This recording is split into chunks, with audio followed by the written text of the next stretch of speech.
Hello guys, welcome back to my YouTube channel. तो आज हम डिस्कस करने जा रहे हैं रिप्रोडक्शन इन ऑर्गेनिज्म के लेक्चर नंबर 3। तो आज डिस्कस करेंगे सबसे पहले कोनिडिया के बारे में। ठीक है, ये कोनिडिया। तो कोनिडिया क्या होता है? नॉन मोटाइल होता है। क्या? नॉन मोटाइल स्पोर है, produce from the hypha special hyphal branch are called conidiophore. देखो इसका क्या मतलब हुआ कि कोनिडिया जो होता है वह मेन ब्रांच से एक ब्रांच निकलता है, उस ब्रांच को बोलते हैं क्या? कोनिडियोफोर। क्या बोलेंगे? कोनिडियोफोर बोलेंगे। इस ब्रांच से छोटे छोटे कटआउट वाले ब्रांच निकलते इमली की तरह। इसको बोलते हैं क्या? स्टेरिगमाटा। स्टेरिगमाटा बोलेंगे। स्टेरिगमाटा में जो कटआउट जो छोटा छोटा ये दिख रहा है, इसको बोलेंगे क्या? कोनिडिया। क्या बोलेंगे? कोनिडिया। तो क्या हो गया ये? कोनिडिया। तो ये क्या होता है? ये कोनिडिया जो होता है ये किसी भी पेनिसिलियम है, तो इससे क्या होता है कि ये यहाँ से अलग होकर न्यू पेनिसिलियम बना देगा। ठीक है, तो देखो यहाँ पे क्या लिखा है कि these are non motile spore produce by special hyphal branch called conidiophore. तो ये देखो स्पेशल हाइफल ब्रांच बना, तो इसीलिए इसको क्या बोलेंगे? कोनिडियोफोर बोलेंगे। उसके बाद लिखा है दीज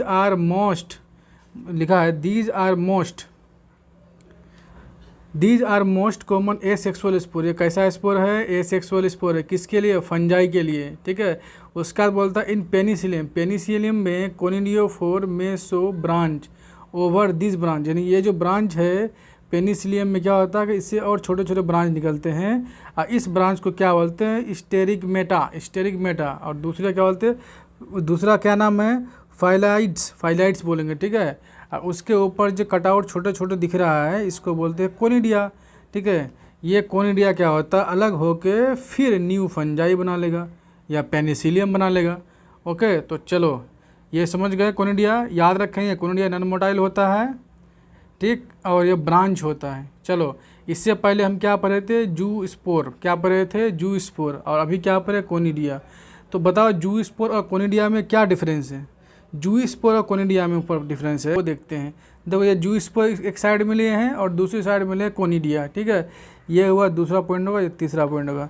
देखो जू स्पोर पर रहते फ्लेजिलेट होता है, अभी कोनिडिया पर है ये नॉन फ्लेजिलेट है। जब इसमें फ्लेजिला है तो इसका मतलब ये मोटाइल होगा, यानी मूवेबल होगा, ये चल सकता है। और कोनिडिया में फ्लेजिला नहीं है तो इसका मतलब ये नहीं चल सकता है। इसका मतलब क्या हुआ कि मेरे पास पैर है तो मैं चल सकता हूँ, और जिसके पास नहीं है वो नहीं चल सकता है। ठीक है, ये कोनिडिया जू स्पोर जो बनता है ये स्पोरेंजिया, यानी स्पोरेंजिया के अंदर बनता है। ऐसा स्पोरेंजिया था, इसके अंदर जू स्पोर बन रहा था। ठीक है, और यहाँ पे जो बना ये ओवर कोनिडियोफोर। कहने का मतलब ये है कि कोनिडिया जो है, जैसे पेनिसिलियम में कोनिडिया कहाँ बनता था? आउटसाइड। कहाँ? आउटसाइड में बनता था। देखो ये याद 3 पॉइंट याद रखेंगे। पहला पॉइंट क्या? जू स्पोर के लिए फ्लेजिलेट होता है, कोनिडिया नॉन फ्लेजिलेट होता है। जू स्पोर मोटाइल होता है और कोनिडिया नॉन मोटाइल होता है। तीसरा पॉइंट क्या? कि जू स्पोर इनसाइड जू स्पोरेंजिया में बनता है, और ये कोनिडिया जो होता है कोनिडियोफोर के आउटसाइड बनता है।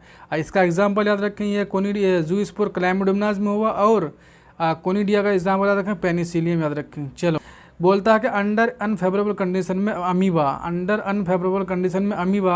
3 लेयर प्रोटेक्शन क्या बनाता है? लेयर बनाता है, कवर बनाता है। 3 लेयर का हुआ। कितना लेयर का? 3 लेयर का। कौन बनाएगा? अमीबा। तो यह जो बनाता है ये 3 लेयर का, इसको सिस्ट बोलते हैं। क्या बोलते हैं? सिस्ट। और इस बनाने के प्रोसेस को बोलते हैं इंसिस्टेशन बोलते हैं। क्या बोलेंगे? इंसिस्टेशन बोलेंगे। ये क्यों बनाता है? तो लिखा है कि under unfavourable condition amoeba withdraw its pseudopodia and secrete 3 layered covering या सिस्ट बोलेंगे around its self. This phenomena is known as encystation. यानी कि अपने चारों ओर जो 3 लेयर का सिस्ट बनाता है उस प्रोसेस को इंसिस्टेशन बोलेंगे। जब फेवरेबल कंडीशन आएगा तो ये मल्टीप्लाई करके छोटे छोटे अमीबा बनाएगा। इसको बोलेंगे क्या? क्या बोलेंगे? सूडोपोडियोस्पोर बोलेंगे। क्या? जब फेवरेबल कंडीशन आएगा तो ये इंसिस्टेड अमीबा डिवाइड करेगा किससे? मल्टीपल फ्यूजन से, और प्रोड्यूस करेगा माइन्यूट अमीबा, जिसको बोलेंगे क्या लिखा? सूडो स्पोर बोलेंगे। और क्या हो उसके बाद क्या होगा कि ये वाल जो है 3 लेयर वाल ये ब्रस्ट कर जाएगा। जब ब्रस्ट कर ऐसा हो जाएगा, ये ब्रस्ट कर जाएगा, ऐसा 3 लेयर था, ये ब्रस्ट किया इधर से, तो यहाँ पे क्या होगा, छोटे छोटे अमीबा बाहर आ जाएगा और ये नया अमीबा बन जाएगा। ठीक है, तो क्या बोलता है कि cyst wall burst out and spore are liberated surrounding medium में फैल जाएगा। A grow of many amoeba, इस प्रोसेस को बोलेंगे एक्सिस्टेशन बोलेंगे। ठीक है, यानी अमीबा में जो सिस्ट टूटता है तो उस प्रोसेस को बोलते हैं एक्सिस्टेशन बोलेंगे। ठीक है, और इस फेनोमेना को बोलेंगे क्या, स्पोरोलेशन बोलेंगे। चलो नेक्स्ट क्वेश्चन में नेक्स्ट पॉइंट देखते हैं। देखो ये फुल्ली ग्रो अमीबा है, उसमें मल्टीपल फ्यूजन होगा, तो देखो छोटा छोटा अमीबा बनाया। ठीक है, इसका देखो ये जो दिख रहा है तुमको अलग कलर का, वो 3 लेयर सिस्ट है। देखो मल्टीपल फ्यूजन हो तो बहुत सारे छोटे छोटे अमीबा बनाया। उसके बाद क्या होगा, इसमें माइटोसिस, मतलब किस प्रोसेस से बनाया, माइटोसिस से बनाया, और ये सिस्ट टूटा तो बना दो अमीबा, नया अमीबा बन गया। देखो बन गया। ठीक है, ये वाला तो बाइनरी फ्यूजन पढ़ाए थे। बाइनरी फ्यूजन अमीबा में जो होता है, binary fusion, irregular binary fusion. ठीक है, ये पढ़ा दिए थे इससे पहले। चलो नेक्स्ट पॉइंट चलते हैं। नेक्स्ट पॉइंट बोल रहा है फ्रैगमेंटेशन। फ्रैगमेंटेशन में बोलता है जैसे अलगी है, फंजाई है, हाइड्रा है, ये क्या करता है, छोटे छोटे फ्रैगमेंट में टूट जाता है। ये 1 फ्रैगमेंट, 2 फ्रैगमेंट, 3 फ्रैगमेंट, फिर क्या होता है बाद में ये नया फंजाई बना देगा, या नया हाइड्रा बना देगा, या नया अलगी बना देगा। ठीक है, तो इसी को बोलेंगे फ्रैगमेंटेशन। तो fragmentation is a form of asexual reproduction where organism split into fragment and each fragment develop into mature fully grow individual followed by mitosis. कहने का क्या मतलब है, क्या होता है, पहले ये होगा फ्रैगमेंट में टूटेगा, छोटा छोटा फ्रैगमेंट टूट गया, और ये फिर क्या होता है, फुल्ली मैच्योर फ्रैगमेंट, ये इसमें इंडिविजुअल में कन्वर्ट हो जाएगा। तो इंडिविजुअल में कन्वर्ट होगा तो इसी को क्या बोलेंगे, फ्रैगमेंटेशन। तो फ्रैगमेंटेशन किस में होगा, अलगी का स्पायरोगैरा में। ठीक है, फंजाई में, हाइड्रा में होता है। चलो नेक्स्ट पॉइंट चलते हैं। नेक्स्ट पॉइंट बोल रहा है कि ये क्वेश्चन दिया है, can asexual reproduction occurs through formation of specialised structure, specialised reproductive structure, mention the name. Yes, तो इसका आंसर है, ये बोर्ड वाले के लिए बहुत इंपॉर्टेंट है। स्पेशलाइज्ड स्ट्रक्चर को क्या बोलेंगे, ये स्पोर बनाएगा। ठीक है, जो इसको बोलेंगे एसेक्सुअल स्पोर, ये भी तो एक स्पेशलाइज्ड स्ट्रक्चर है। The most common of this जू स्पोर अमीबा में बनता है, कोनिडिया फंजाई में बनता है स्पेशल स्ट्रक्चर। तो ये पॉइंट लिखना पड़ेगा आपको। ठीक है, चलो अगला पॉइंट चलते हैं। वेजिटेटिव रिप्रोडक्शन यानी प्रोपेगेशन, ये मेथड जो है मल्टी सेलुलर प्लांट में होता है। देखो मल्टी सेलुलर प्लांट में जो एसेक्सुअल रिप्रोडक्शन होता है उसको क्या बोलते हैं, वेजिटेटिव रिप्रोडक्शन या वेजिटेटिव प्रोपेगेशन बोलते हैं। ठीक है, इसमें क्या होता है, it is the method of multiplication of somatic part. यानी क्या होता है, जैसे प्लांट है मान लेते हैं, यहाँ से एक ब्रांच है, इसको यहाँ से डिटेक्ट अलग करके क्या करेंगे, कहीं पे इम्प्लांट कर देंगे इसमें लैंड सरफेस में, तो ये न्यू प्लांटलेट बन जाएगा। तो इसी को क्या बोले, वेजिटेटिव प्रोपेगेशन, यानी कि उसका बॉडी पार्ट से अलग करके उसको कहीं भी इम्प्लांट कर देंगे तो वो नया बन जाएगा। कहने यही बोल रहा है कि वेजिटेटिव प्रोपेगेशन होता है। बोला it is the method of multiplication in which somatic part यानी कि बॉडी पार्ट, सोमैटिक मतलब body part of plant detach मतलब अलग करना, वहाँ से काट के अलग करना, from the body of mother and develop into new individual. यानी क्या करता है, बॉडी से काट के अलग करेंगे और उसको कहीं पे सूटेबल एनवायरनमेंट में इसको इम्प्लांट कर देंगे, उससे नया प्लांट बना जाएगा। ठीक है, इसको जो यहाँ से डिटेक्ट किए अलग किए, इसी को बोलेंगे वेजिटेटिव प्रोपेग्यूल बोलेंगे। क्या बोलेंगे, वेजिटेटिव प्रोपेग्यूल बोलेंगे। ठीक है, चलो इसके आगे पॉइंट दिया है, it would be interesting to know the how vegetative part can give rise to. कहने का क्या मतलब है, जैसे कौन सा पार्ट जो है न्यू प्लांटलेट में आएगा जिसमें नोड होगा। ठीक है, यानी जैसे मान लो ये है स्टेम है, इसमें नोड होगा, नोड में क्या होगा, बर्ड होता है। बर्ड क्या होता है कि छोटे यानी इमेच्योर लीफ से इसको कवर करके रखता है, यानी कि बचा के रखता है। इसी को जब हम इम्प्लांट कर देते तो यहाँ से क्या होता है, स्प्राउट होता है। कहने का मतलब ये है, यहाँ से नया बर्ड निकलता है और यहीं से प्लांट निकलता है। यही चीज़ यहाँ पे लिखा हुआ है, जिसे लिखा हुआ क्या, it would be interesting to know how vegetative part can give rise to new plant. तो what are the special structure, ये स्पेशल स्ट्रक्चर क्या होता है, तो बर्ड होता है। न्यू प्लांट जिससे निकलता है उसको बर्ड बोलते हैं। कहाँ पे होता है बर्ड, वो नोड में होगा। कहाँ पे होगा, नोड में। Bird is compact immature suit, क्या है ये, कॉम्पैक्ट इमेच्योर क्या है, सूट है, जो किससे प्रोटेक्ट रहता है, इमेच्योर लीफ से। बर्ड इज जनरली एब्सेंट होता है, प्रेजेंट होता है किसमें, नोड में। बर्ड कहाँ पे होगा, प्रेजेंट में होगा, नोड में। When part of plant having node, ठीक है, is place in contact with the damp soil. कहने का क्या मतलब है कि जो वह बॉडी प्लांट का पार्ट जो क्या करेंगे, उसको किसी भी प्लांट बॉडी से अलग करके उसको क्या करेंगे, डैम सॉइल में उसको इम्प्लांट कर देंगे, उस पर स्प्रेड होगा, क्या होगा, और न्यू प्लांट निकल जाएगा। ठीक है, उसका यहाँ लिखा है क्वेश्चन में, what do you think the vegetative propagation is a type of asexual reproduction. तो हाँ, वेजिटेटिव प्रोपेगेशन जो है एक एसेक्सुअल रिप्रोडक्शन का टाइप है। Surely it is a method of asexual reproduction as it does not involve any two parent. कहने का क्या मतलब है, इसको वेजिटेटिव प्रोपेगेशन को एसेक्सुअल रिप्रोडक्शन क्यों बोलेंगे, क्योंकि इसमें दो पेरेंट भाग नहीं लेता है, एक ही पेरेंट से क्या होता है, न्यू प्लांटलेट बन जाता है। चलो नेक्स्ट पॉइंट पे चलते हैं। यहाँ बोलता है कि there are two types of vegetative propagation. Vegetative propagation जो होते हैं दो टाइप से हो सकते हैं। एक क्या होता है नेचुरल वेजिटेटिव प्रोपेगेशन, एक क्या होता है आर्टिफिशियल वेजिटेटिव प्रोपेगेशन। ठीक है, जैसे नेचुरल वेजिटेटिव प्रोपेगेशन क्या होगा, जैसे स्टेम है, स्टेम में क्या होगा, ये मॉडिफाई हो जाएगा ग्राउंड अंडरग्राउंड स्टेम में, या सब एरियल स्टेम में, या एरियल स्टेम में, या बुलबिल्स में।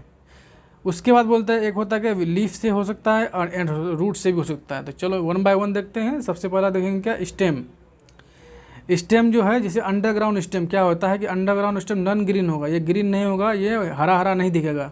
ठीक है, और ये क्या करेगा, फूड को स्टोर करेगा, पेरेनियल प्लांट होता है, साल भर उगने वाला। ठीक है, और कहाँ पे होगा, below the surface of soil, यानी सॉइल के अंदर होगा। कहाँ पे होगा, सॉइल के अंदर होगा। जैसे ट्यूबर हो गया, राइजोम हो गया, बल्ब हो गया। तो चलो ये वन बाय वन देखते हैं ट्यूबर को। पहले ट्यूबर देखते हैं। ट्यूबर क्या है, terminal portion of underground stem. जैसे देखो ये क्या है, प्लांट है किसका, पोटैटो का। यहाँ से एक स्टेम निकलता है, यहाँ से स्टेम का निकलता है। ठीक है, ये भी स्टेम निकला, ये भी स्टेम निकला, ये सब वाटर अर्थ सरफेस है। इसके टर्मिनल पोजीशन में फूड स्टोर होता है। इस फूड स्टोरेज किसके रूप में, तो पोटैटो के रूप में। ये देखो ये है स्टेम के टर्मिनल पोजीशन पोटैटो के रूप में। बस समझ में आ गया ये। तो यहाँ से स्टेम निकला है और चला गया अंडरग्राउंड, मिट्टी के अंदर। अंडरग्राउंड मतलब मिट्टी के अंदर। ये चीज़ लिखा है, they possess bud when node o eye having eye is place in a soil. कहने का क्या मतलब, जैसे पोटैटो है, ये तुमको नोड दिख रहा है, नोड में क्या होगा, आई होगा, आई बर्ड होगा। आई बर्ड को क्या बोलेंगे, इसको एक्सिलरी बर्ड बोलेंगे। क्या बोलते हैं, एक्सिलरी बर्ड। इसको क्या करेंगे, जहाँ से काट के क्या अर्थ सरफेस पे इम्प्लांट कर देंगे, इससे नया प्लांट आ जाएगा। ठीक है, याद रखेंगे किससे आएगा, जहाँ पे आई बर्ड होगा वहीं से नया प्लांट निकलेगा। ठीक है, तो देखो यहाँ पे दिखाए हैं कैसे होता है। यहाँ आई पोटैटो को इम्प्लांट किए, यहाँ से बर्ड निकला, फिर प्लांट निकला, धीरे धीरे धीरे धीरे ग्रो करते गया, धीरे धीरे ग्रो करते गया, और देखो ये वाला प्लांट बन गया, पोटैटो का प्लांट। ठीक है, ठीक। तो ट्यूबर याद रखें किसके लिए, पोटैटो के लिए। नेक्स्ट क्वेश्चन है राइजोम। राइजोम क्या होता है, underground perennial plant, perennial stem है। बर्ड होगा, इसमें भी बर्ड देगा, ये नोड में पड़ जाएगा, बर्ड से निकलेगा क्या, एरियल शूट निकलेगा। इसको बोलते हैं स्केली लीफ बोलते हैं, जिसको हम खुदेर के उगाड़ लेते हैं ना, उसको स्केली लीफ बोलते हैं। और ये देखो यहाँ पे बर्ड है, इसी से क्या होगा, न्यू एरियल स्टेम ही होगा। और ये इसमें रूट जो होता है इसको एडवांटेजेस रूट बोलेंगे। क्या बोलेंगे, एडवांटेजेस रूट। ये नोड है, ये नोड है यहाँ पे, जैसे जैसे ये ये दिख रहा है ना, कटआउट दिख रहा है, ये मतलब जहाँ जहाँ कटआउट दिख रहा है वो नोड है। और दो कटआउट के बीच में, यानी दो नोड के बीच का दूरी को क्या बोलते हैं, इंटर नोड बोलते हैं। तो ये किस में होगा, बनाना होगा, जिंजर में होगा, राइजोम। ठीक है, नेक्स्ट क्वेश्चन देखते हैं। नेक्स्ट पॉइंट है कि बल्ब। ये बल्ब क्या, underground unbranched reduced disc shape stem है। तो इसमें क्या होता है, terminal bud surrounded by several leaf. ये देखो ये क्या है, बर्ड है, ये क्या है, ये दिख रहा है, ये वाला, ये लंबा वाला यहाँ पे, ये बर्ड है। और ये जो डिस्क शेप दिखता है इसको स्टेम बोलेंगे। और ये जो है लीफ है, क्या है, लीफ है। बात समझे, ये है लीफ है। ठीक, और ये है कि एडवांटेजियस रूट है। बात समझे। तो बल्ब किस में होगा, तो ऑनियन में होगा, गार्लिक में होगा। याद रखेंगे, दिस एग्जाम्पल बहुत इंपॉर्टेंट है, एग्जाम्पल याद रखेंगे। चलो राइजोम दिखा दिया यहाँ पे। कॉर्म जो ऑल में होता है, ये भी देखो, ये हॉरिजेंटल ग्रो करता है। ये कैसा ग्रो करता है राइजोम में, ये राइजोम में जो जिंजर ग्रो करता है हॉरिजेंटल। और कॉर्म जो है अदर, कॉर्म में क्या होता है कि ऑल होता है। ऑल कैसा होता है, वर्टिकली ग्रो करता है। ये बल्ब में क्या हो गया, याद रखेंगे, ऑनियन होता है। और ट्यूबर में पोटैटो होता है। एकदम जैसे है, उसका एग्जाम्पल को याद रखना पड़ेगा। चलो कुछ क्वेश्चन दिए हैं, क्वेश्चन देखते हैं। Select the correct match, correct यहाँ पे इनकरेक्ट नहीं, करेक्ट मैच और वेजिटेटिव प्रोपेगेशन इन एंजियोस्पर्म। देखो राइजोम वाटर हासिंदी तो बिल्कुल गलत है। ऑफसेट ब्रायोफाइलम ये भी गलत है, लीफ मिल होता है। बल्बिल ऑक्जालिस ये सही है, ठीक है। और लीफ बर्ड किस में होता है, जिंजर में, ये गलत है। तो आंसर क्या होगा, आंसर होगा 3। Most common special asexual reproductive structure seen in the algae. तो अलगी में एसेक्सुअल रिप्रोडक्टिव स्ट्रक्चर क्या होता है? तो सबको पता है कि जूस्पोर होता है। जूस्पोर क्या होता है? मोटाइल होता है। क्यों? क्योंकि उसमें फ्लैजिला होता है। और इनसाइड क्या आउटसाइड? तो inside. Next question, select incorrect match. Incorrect match को सेलेक्ट करना। एसेक्सुअल रिप्रोडक्शन, सोमैटोजेनिक रिप्रोडक्शन सही है। उसका sexual reproduction, fusion of gamete बिल्कुल सही है। क्या होता है? मेल गेमिट और फीमेल गेमिट फ्यूज करता है तो जाइगोट बनता है, इसी को सेक्सुअल रिप्रोडक्शन बोलते हैं। वेजिटेटिव प्रोपेगेशन, राइजोम बिल्कुल सही है। क्लोन्स क्या होता है? मॉर्फोलॉजिकली सिमिलर, जेनेटिकली डिसिमिलर, यही गलत है। डिसिमिलर नहीं होगा, जेनेटिकली और मॉर्फोलॉजिकली सिमिलर होता है, तो इसको क्या बोलेंगे? क्लोन बोलेंगे। तो इसका मतलब आंसर 4 होगा। नेक्स्ट देखो तो cell division is itself of mode of reproduction, तो इसमें प्रोटिस्टा मोनेरा में होता है, ये भी पॉइंट लिखा हुआ है वहाँ पे। ठीक है, अच्छा लगे तो लाइक करें, चैनल को सब्सक्राइब करें। Thank you.